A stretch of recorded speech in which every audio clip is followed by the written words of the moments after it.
Gente, olha com quem que eu tô aqui. Com o Renato Macchione. Bom, ele é quietinho, o Renato é meio quietinho assim, mas gente, ele tem um conteúdo que vocês caem dura. Inteligente, sábio, uma educação finesse assim, de primeira. Renato, obrigado por estar aqui com você, bem, pela primeira vez, né? Opa, muito obrigado. Tá junto assim, numa dessa, eu que agradeço. Estamos nesse bate-papo gostoso aqui, né? Renato, lógico que a gente sabe, mas eu mesmo não sabia onde você tinha feito faculdade, né? Então vamos lá, primeiro, você é nascido aqui em Catanduva. Isso, nascido aqui em Catanduva, nos anos 60, né? No antigo hospital lá próximo da rodoviária, né?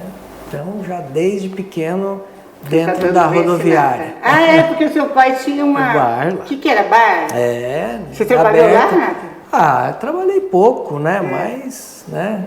Mas ele cuidou de fazer uma formação bem boa para vocês, né? Sim. Que gracinha. Porque teu pai veio da Itália? Já, veio da Itália, já casado com a minha mãe. Ah, eles vieram casados. Já com a Rosária e tudo, né? Então você vê assim, sem formação ele formou vocês. Sim. Tudo muito bom, né? Muito bom. Casado com a Tereza. Isso. Com a Tereza você tem 2 filhos. Isso, Tereza é uma companheirona. Ela é um amor, além de linda, ela é um amor de pessoa. Muito. Né? E os 2 filhos que são médicos. E o Renatinho e a Júlia. Né? E eles, alguém vem pra cá ou não? Não, eles estão em São Paulo, estudando, trabalhando e, né, acabam, né, Fica fazendo sua vida lá. sua vida lá. Renato, e a sua formação foi aqui também? Foi, né, eu fiz a faculdade aqui em Catanduva, né, não sei se você se recorda daquele ano da anulação do vestibular, né, então foi período difícil. Nossa, faz tanto tempo assim? Faz. Quantos anos você tem de formado? Eu tenho 30. Já? 30 anos. Ai, Renato, eu tô ficando velha. Né? Ele vai para outro dia, isso, né? Da confusão toda. Né? Não, então... Mas a FAMECA é brilhante, né? Sim, foi um período bem legal, né? Tem muitos médicos muito bem formados, né? Que orgulho a gente ter. Sim, a Fundação Padre Albino, um trabalho muito, muito legal. Verdade. Agora, você fez residência onde? Aí depois eu fui para o Hospital do Servidor, né? E para escolher a tua especialidade, como que foi? Então, para a área clínica, né? Eu estava entre a infectologia, doenças infecciosas, pneumologia, cardiologia, aí depois decidi pela pneumologia, talvez a influência, né, já do Pedro, né? Então, o Pedro já era. Já era. O Pedro acho que é da primeira turma, se não me engano, né? Isso, da segunda turma. Eu sou da 10ª, né? Então... já tinha. Então aí, né? Foi mais um passo. E agora, como é que é? Você trabalhou tantos anos lá com o Pedro, aquela clínica maravilhosa. Maravilhosa. E você veio para uma clínica diferente. Diferente. Compartilhada, não é? Isso, uma equipe diferente, uma equipe de ex-alunos, muito legal. Nossa, que legal. Várias especialidades. Então você sai de um contexto, de uma área, né? E começa a participar de outros segmentos, cardiologia, nefrologia, é um trabalho diferente, né? Eu tenho feito esse trabalho também lá no INCOR em Rio Preto, né? E é bem legal. Você está indo trabalhar em Rio Preto? Eu tenho ido umas 2 vezes por semana, o pessoal lá montou um serviço de pneumo, então tem essa interação, lá mais com cardiologia, né? Mas é num consultório ou no hospital? Lá no INCOR, né? Um ambulatório, né? Lá na Munia, na José Munia, e aqui com várias especialidades, né? E tá bem legal, né? E lá em RP você atende consultório também? Atende consultório lá. Ah, que legal. 2 vezes por semana, tenho ido. Tem bastante médico daqui que vai pra lá, né? Você vê o Fábio Benito tem... Nossa, o Fábio vai todo dia. Fábio vai todo dia, tem tudo lá. Todo... Muito bom, não sabia que você estava em Rio Preto. Então, estamos indo. Eu vou avisar minhas amigas de lá, olha, o Renatinho está aqui em Rio Preto. Aqui, né? Então, e aí, como é que é dividir esse trabalho? Porque é meio difícil, né? Que você tem... Ficou um trabalho mais difícil. Eu me desliguei da faculdade de medicina, eu você trabalhei, não é mais eu professor não aqui. sou mais professor. Pós-Covid, né? Aquele período todo foi um período bem difícil, né? E então eu passei a ter uma concentração maior nessa parte de consultório, né? Do serviço público eu me aposentei, né? Eu era funcionário do Estado, então fiquei mais restrito, né? Pós-Covid, né? Um período muito traumático, muito difícil. Bom, o período foi para todo mundo, né? Pra todo Renato? Isso mundo. não tem idade. Agora, o que é ser pneumologista? Então, a pneumologia antes, né, nós tínhamos aqui o sanatório de tuberculose, então antes tratava apenas das doenças, né, historicamente pouco valorizadas, né, como a tuberculose. E atualmente a tuberculose passou a ter um papel e tem até né, tuberculose mais resistente, várias formas de tuberculose. Então a pneumologia inicialmente nasceu dos sanatórios, né, da tuberculose. E depois nós fomos ganhando espaço na parte das pneumonias, né, dessas novas bactérias. E com a Covid, então, isso deu uma dimensão maior, né, na especialidade. A outra área era relacionada ao tabaco, né, a DPOC, que é a mistura do enfisema com a bronquite. A asma, né, sempre um desafio, e agora com novas abordagens na asma, novas medicações. Que gozado, dá a impressão que não se fala mais em asma, mas fala, né? A asma talvez seja a doença crônica mais prevalente nas crianças, né?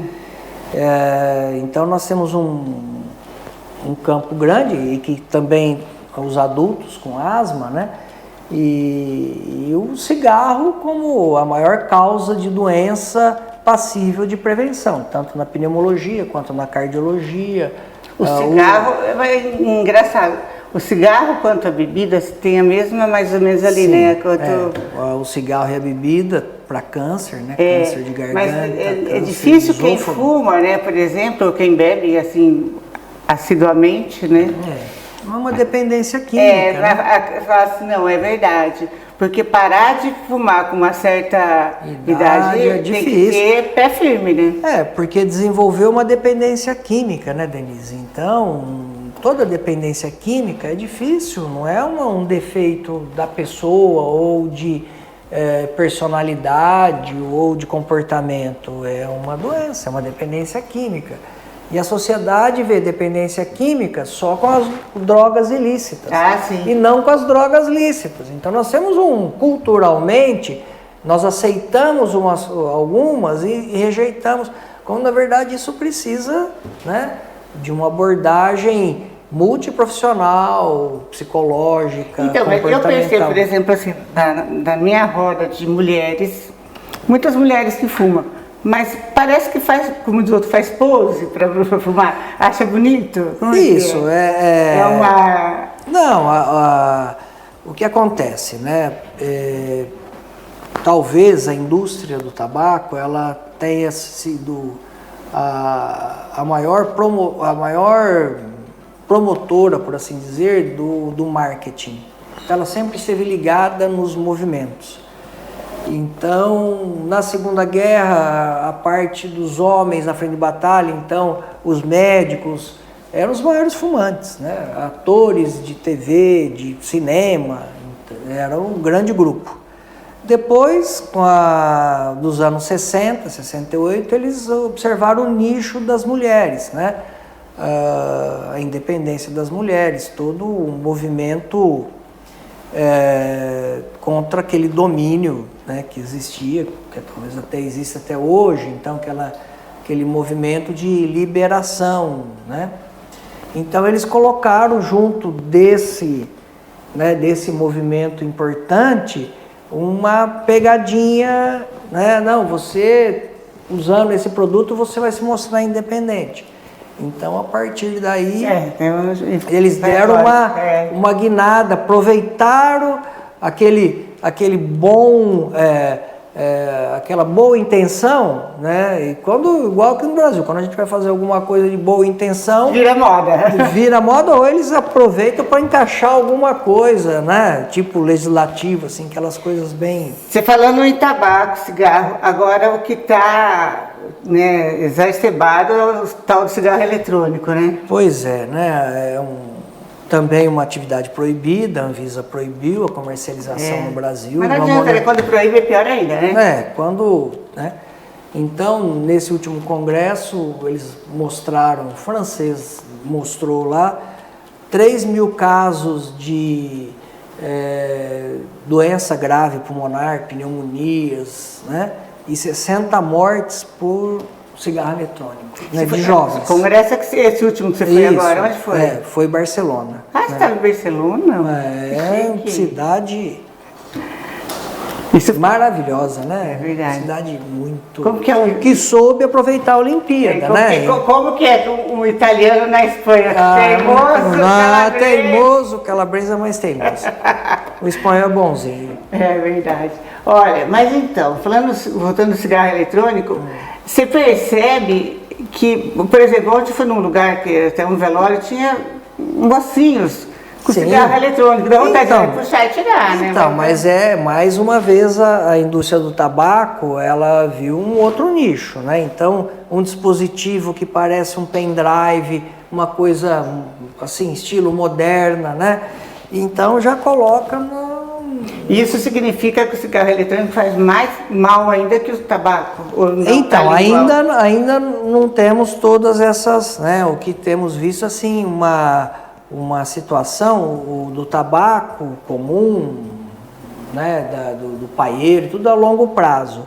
E o que tem acontecido com o cigarro eletrônico são casos agudos e graves de pneumonia com necessidade de UTI e tudo mais, né? Então... de repente gera uma situação muito preocupante, né? Agora, você, por exemplo, todo mundo, a gripe, tem diversos tipos de gripe, é isso? Isso. E o que é que leva à infecção de pulmão? Então, antigamente nós considerávamos tudo virose, né? Era até brincadeira, o pessoal brincava, foi no hospital, falou que era virose, porque nós não sabíamos que tipo de vírus que era. Se era influenza, Covid, agora vírus... Tá chique também, agora tá chique. Cada coisa. Então, o que tem desenvolvido nos hospitais de ponta, né? Então vai ter um congresso até em Portugal ano que vem, que vai discutir justamente essa pergunta. Então essa tua resposta vale muito, né? Como essas doenças virais, então nós vamos ter que ter um painel viral, que eles chamam de painel viral. Ou vai colher a secreção do paciente e vamos detectar que vírus.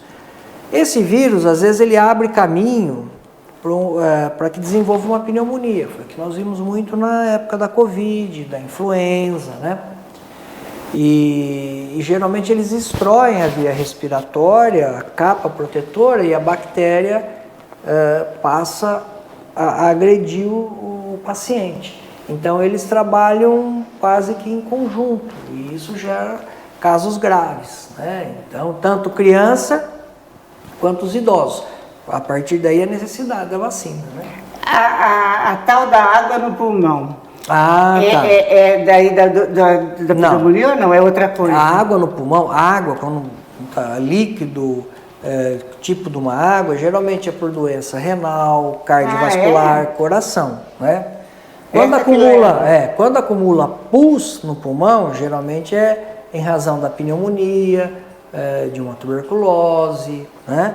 Então, o líquido tipo água, ela é consequência, o pulmão sofre as consequências de uma série de doenças crônicas. O pulmão talvez seja uma das últimas etapas, às vezes o paciente viveu um longo período com uma doença cardiovascular, um AVC, e a complicação final às vezes é o pulmão, com um acúmulo de água, com aspiração, deglutição. Então uma complicação já numa fase já estava muito avançada de uma doença prévia, né? Ele tem uma doença que não era no pulmão e complicou. Eu, na minha cabeça, eu imaginava assim, ó, tem pneumonia, aí cria água no pulmão. Não, a pneumonia pode criar pus, né? Na capa do pulmão, na pleura, que aí precisa drenar, né? Junto com o antibiótico. Você falou em tuberculose, existem as vacinas ainda para tuberculose, essas coisas? Então, existe a BCG, né? Que é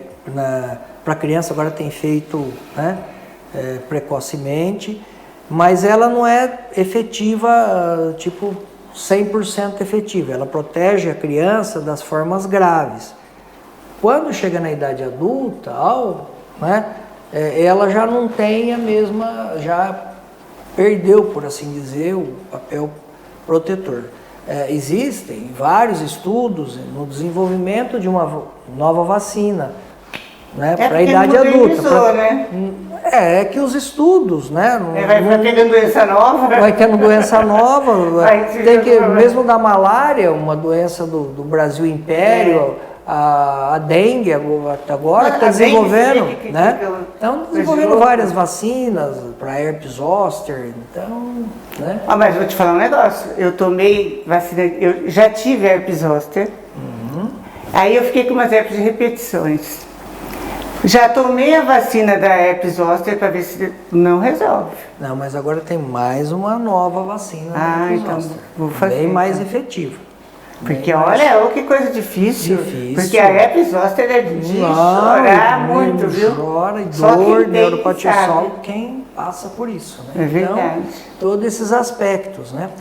E agora nós havíamos falado né, desse congresso mundial, né?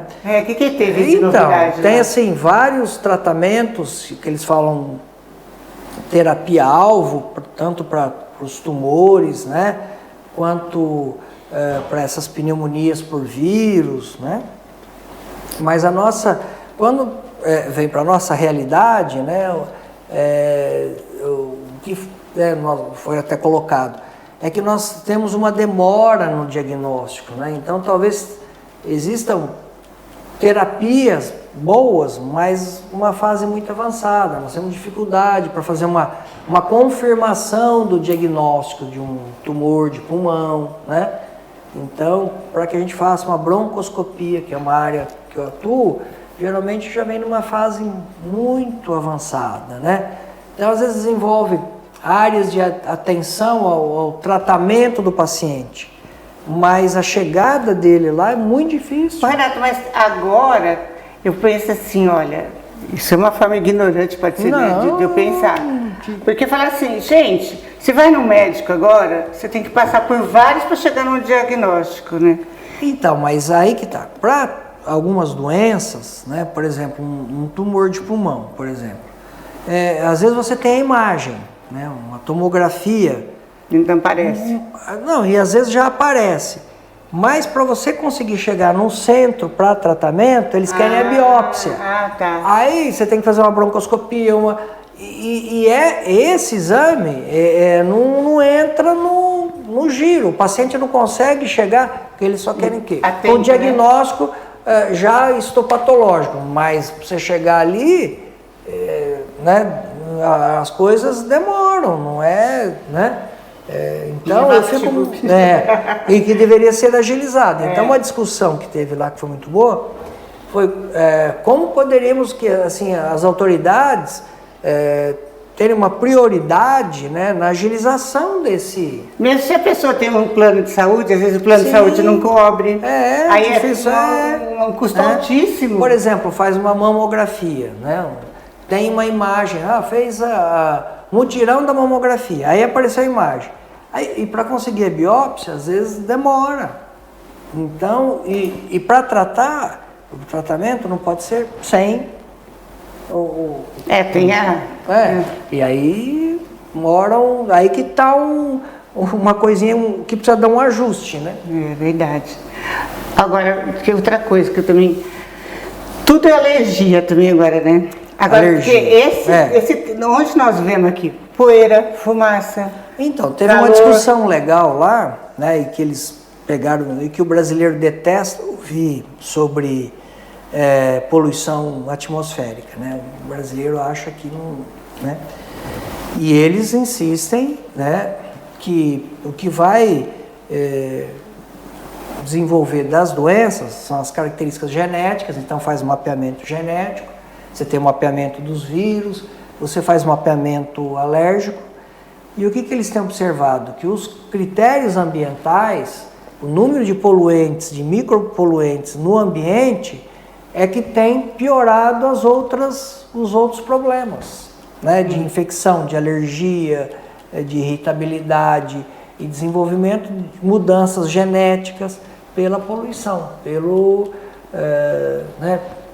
por essas condições de incêndios e tudo mais, né? A preocupação deles é que isso, por mais que a gente não esteja vendo, né? Mas que nós estamos respirando, tem um papel primordial na evolução de todos esses fatores. Né? Você falando em genética, por exemplo, assim, meu pai ou a minha mãe teve uma doença crônica de pulmão, ou disso aqui. Eu vou ter também? Não, necessariamente não, porque existe por assim dizer, a expressão desses genes que podem não aparecer, por assim dizer. Mas com a poluição, com os fatores induzidos ambientais, pode manifestar essa para você ou deixar aos descendentes. Para outros descendentes, né? É o que eles estão estudando. E agora, assim, porque a gente fica com essa parte aqui como que... Sim, vias aéreas superiores, né? Quando você fica toda com esse tempo a umidade não é gripe, não é alergia, não é alergia. E fica tudo tupido. Isso, irritação dos olhos, do nariz, né? Nós estamos perdendo muita água quando nós estamos conversando, transpiração pela pele e o nosso clima de deserto, ainda que veio essa chuva, mas a umidade estava muito baixa. Né? E nem também essa chuva não valeu nada, ajuda, mas também não é aquela coisa. Nós estamos livres agora. Não, nós estamos bem... Foi pouquinho, né? Precisa ser demais. Precisa ser mais um pouco. Ó, uma coisa que eu percebi, que a mídia agora só se fala nisso, né? O falecimento da Rainha Elizabeth com 96 anos. Como é que faz para um ser humano chegar numa idade tanto assim? E como é que ela pode morrer no castelo lá sem ir para o hospital? Então, como é que nós vamos... Uma das características do longo período de cada vez maior da população, né? E mesmo no Brasil, né? O nosso envelhecimento. Minha mãe também. Estou muito bastante. Então nós temos... Ela está lúcida? Sim, ela já ficou um pouco mais acamadinha, um pouco confusa às vezes, mas a longevidade é o que nós vamos ter que lidar, né? Então as condições propícias para isso, as vacinas, todo o critério de cuidados que nós estamos desenvolvendo, atividades físicas, o cuidado com não tanto a parte do corpo, mas a mente, tudo isso, né, traz uma qualidade de vida melhor, né? E aí aumenta a longevidade. A outra questão seria hoje a medicação, né? Às vezes não tanto abusivo, que às vezes o paciente chega com uma lista desse tamanho de medicamento, com a polifarmácia, que às vezes... Farmácia ambulante. E a outra questão é como que uma pessoa, naquela projeção, né, tem uma morte digna, né? Que eu considero... Você considera digna morrer na casa dela? Dentro das condições dela. Sempre sair para o hospital. Uma semana ela teve contato com a primeira-ministra, com os familiares, né? Então, independente da doença que ela tenha desenvolvido, os critérios, os cuidados que ela recebeu, logicamente, não foi, né? Mas o respeito pelas condições de desenvolvimento normal, da condição mais simples que nós temos, que é a mais complexa, que é a morte, né? Então, uma morte digna, né? Ela não precisou ser transportada para uma UTI. Ficar toda entubada, aquela numa situação, então, que momento da nossa vida nós temos o respeito e e às vezes a própria vontade dela de ter uma condição de morte, né, de uma rainha, né, e não com os nossos cuidados, às vezes até excessivos. Exagerados, né? Isso eu estou fazendo meia culpa, Tá, né, que às vezes nós exageramos no cuidado, às vezes não, porque a gente tem que tomar cuidado, sabe por quê? Às vezes tem uma pessoa de 90 e poucos anos que já está. Aí, o que foi que morreu? Ah, errou o médico. Então. E outras vezes, não fez o tal procedimento, ou não. Então, torna-se complicado a assistência num momento desse, né? Tanto familiar, né? Dos familiares entenderem o processo, como às vezes a equipe médica, a equipe de enfermagem, naquele anseio de entubar, de fazer, né? E que aquilo não vá repercutir num benefício, né? Ou de uma situação que até hoje eu também não sei. Nós estamos aprendendo. Eutanásia? Porque eu não vou te falar quem, porque eu sou muito desligada de ator, de atriz, de filme, essas coisas. Eu não sei o nome de muita coisa, mas eu vi no Instagram, hoje ou ontem, não sei, um cara que estava... Sim, que morreu. Ele... Foi o diretor de cinema. Isso, foi para a Suíça. Não sei o nome dele. Ele tinha 90 e poucos anos também. Não, eu não entendo dessa maneira, né? Não acho que o nome seja o definidor, mas sim as condições no momento. Às vezes nós temos que tomar cuidado também de não investir numa situação que poderia ser potencialmente irreversível. Deixar de prestar o cuidado, né? E ao mesmo tempo ter o discernimento de falar, nós não vamos progredir num benefício para o paciente, né? É difícil responder, né? É difícil, sabe por que eu pensei? Eu vou fazer uma situação santa ignorância. Você está me apertando, hein? Santa ignorância. Não, mas é minha Não é ignorância, isso é sabedoria. Discutir isso é sabedoria. Não, eu falo assim, santa ignorância, ele fala assim, olha, eu tô lá no leito lá, eu não sei se morre, se não morre, tá ruim. Aí fala assim, não, eu quero morrer, né? Será que isso aí é a mesma coisa da pessoa se matar? Pois não sei se às vezes a pessoa está entendendo dessa maneira, né? Porque é o sofrimento que ela quer livrar disso, né? Agora, o suicídio já é uma outra área mais difícil ainda Porque esse mês é mês de suicídio, né? Que tem. Então, é um tema que nós temos que conversar também, né? Eu acho que é por isso que eu estou te perguntando, aquela questão de suicídio, não vamos conversar sobre isso, que isso aumenta a chance. Não, eu não vejo dessa maneira.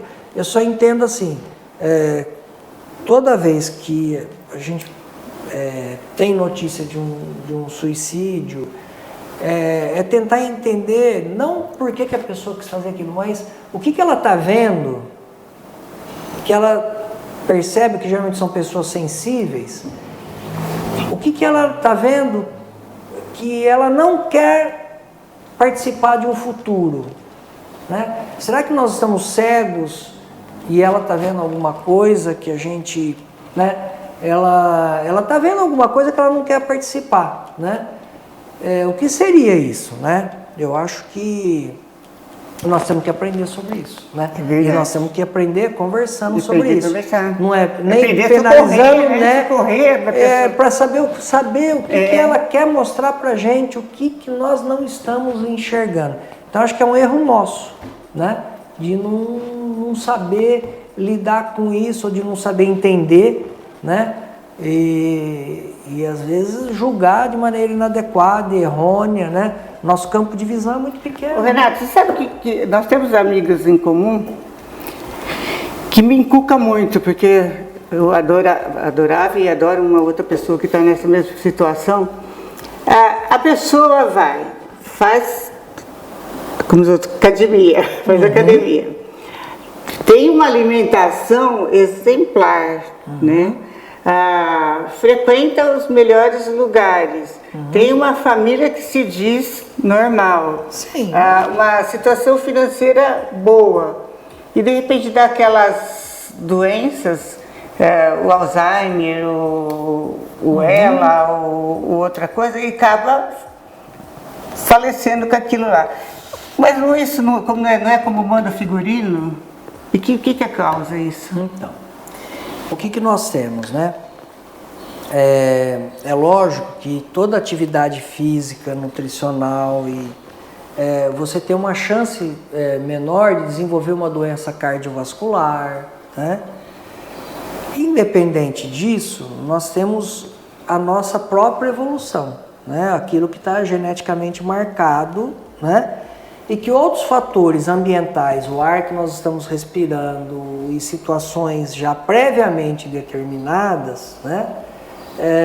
Independem desses fatores.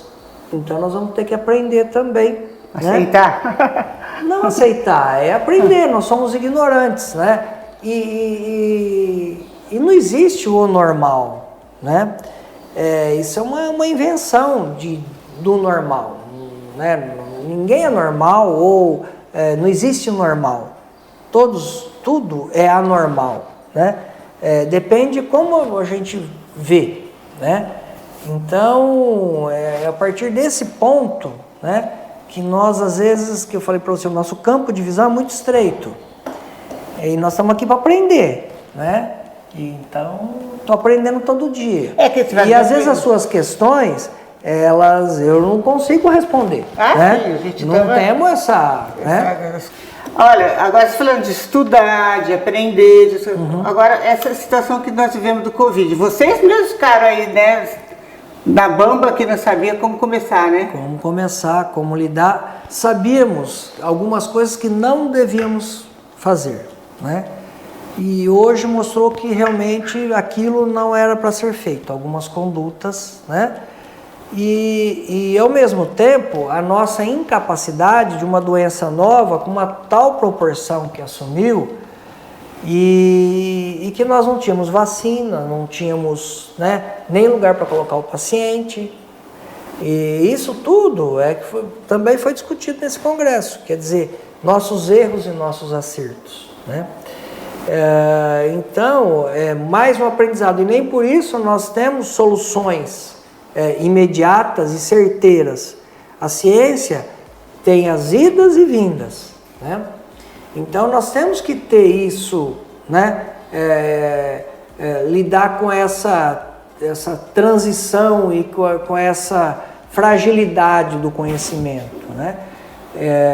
O que nós não podemos é atirar pedra na ciência porque ela não acertou e não acerta sempre. Já foram cometidos grandes atrocidades em nome da ciência, mas também a nossa longevidade se dá também pelas aquisições da ciência. E a Covid mostrou isso, né? Então, por exemplo, agora, da Covid, que foi o supra-sumo da época agora, né? A questão da vacina. Você falou em outros aí que deve tomar vacina. Gente, aí virou aquela polêmica, né? Virou polêmica política e polêmica também na dúvida daquilo faço ou não faço, né? Porque assim, como tomar vacina? Se uma vacina demorava para ser aprovada 10 anos. Muito mais. Agora essa de repente meses, né? Então, e vai.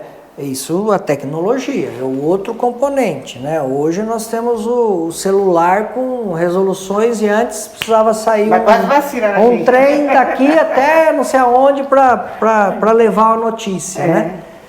E então a tecnologia proporcionou né? Ele já tinha desenvolvido essa tecnologia e veio a Covid, então usaram isso, né? Por outro lado, quanto tempo você acha que demorou para o colega que falou que para fazer um parto precisava lavar as mãos? Isso nos anos 1800, né? E ele foi excomungado, onde já se viu ter que lavar as mãos, porque não tinha luva. Para fazer um parto, ele falava, olha, quando lava as mãos, o risco de uma infecção e de uma febre Ele não falou infecção, porque eles não tinham. A febre pós-parto era menor.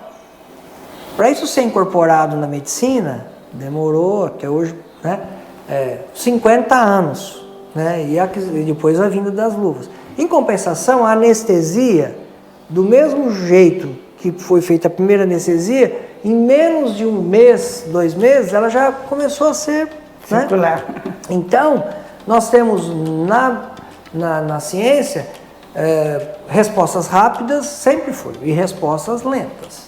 Né? E ainda bem que da vacina teve esse desenvolvimento, né, rápido. E estamos estudando isso, vendo os efeitos, observando os bons, os difíceis. A vacina da febre amarela existe há tanto tempo e traz efeitos, às vezes a gente, né, tem algum efeito indesejável. Né? Então, temos grandes escalas, né? Mas a vacina é primordial. Né? Está sempre aprendendo, né, Renato? Sempre aprendendo. Gente, vocês viram como ele é brilhante? Falei, né?